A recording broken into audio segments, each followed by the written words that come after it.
All right, I'm gonna do part 2 of our techniques. And for this one, we are gonna start with one that is titled splatter paint. And I'm sure all of you have done this. When you do splatter paint, you wanna make sure that you are in control though. Some people think that splatter paint means you can kind of go all crazy and out of control. What I'm doing here is I'm getting a nice large amount of wet paint, a puddle here on my palette.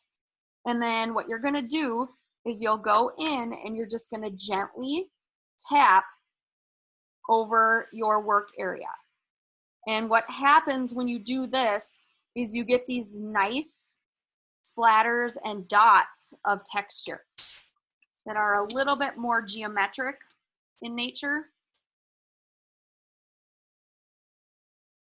And I'm just doing a different color over the top to kind of create some depth and variation.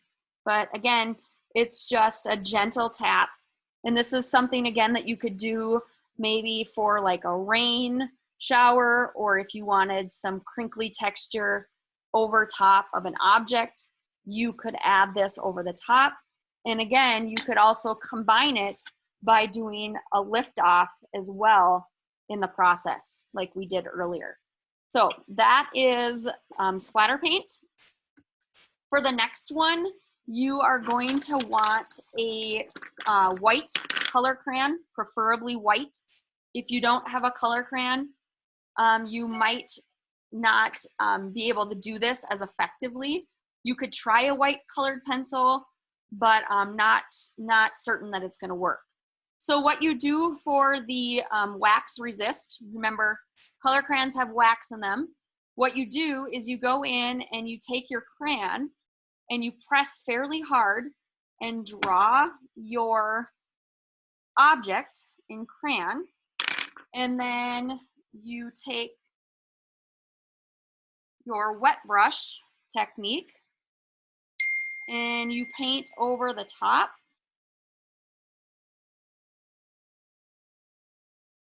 And you will reveal the object that was drawn. Mine was just a little tree there. So that is called wax resist.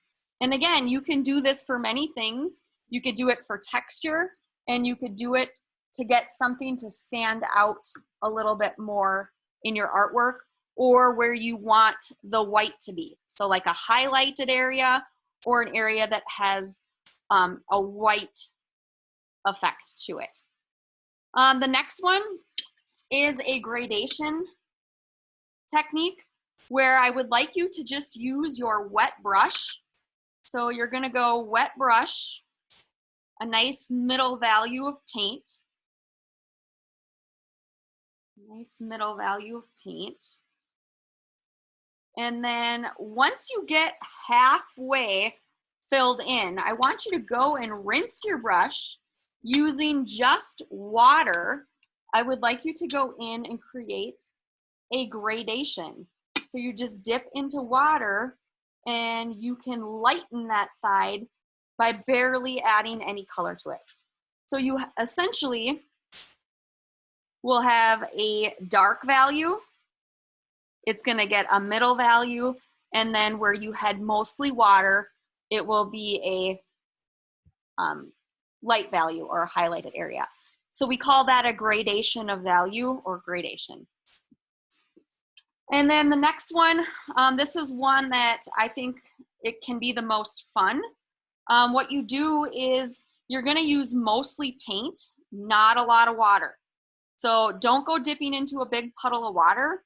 What you should do is go into your cake of paint, and then I always like to go on the side of the palette, and you are going to practice with details. So you're just gonna go in and you're gonna create different types of lines by using the tip of your brush. And again, this is just a detail technique. And this is what a lot of you will do once you get into your higher layers. So like once you get like to layer 4 and layer 5 of your painting, you'll start going in and adding a lot of details. It's just like doing a self-portrait. or doing a drawing of like a tree, you do the details last. So that's that. And then one more that I'm just going to share with you as like an extra would be a technique that you can use with plastic, like a plastic baggie, or you could use saran wrap. In this case, I used a plastic bag. I just tore a little bit of a plastic bag off. I'm doing the wet brush technique.